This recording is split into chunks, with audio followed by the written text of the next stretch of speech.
Diminue.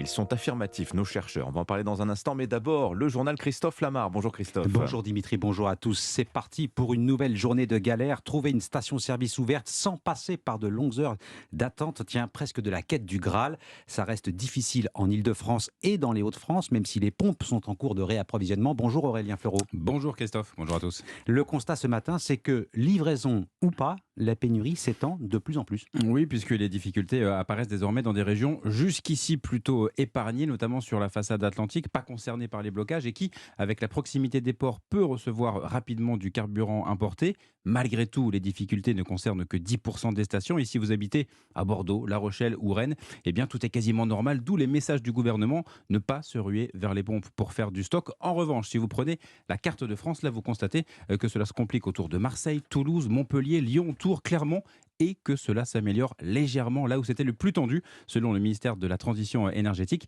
les livraisons de carburant ont augmenté hier de 50% en Ile-de-France et de 35% dans les Hauts-de-France. Voilà, le paradoxe de cette crise, en effet, Aurélien, c'est que les dépôts pétroliers sont pleins. C'est à la distribution que ça coince. Alors l'autre question, c'est le mouvement de grève en lui-même. Où en sont les négociations entre les syndicats et la direction ? Alors, à part une bataille de communiqués, hier, rien n'a avancé chez Total Energy. La CGT a même annoncé une extension du mouvement à une quinzaine de stations-service sur le réseau autoroutier. La direction a fait part de sa volonté de dialogue, mais le syndicat parle de chantage à la suspension de la grève.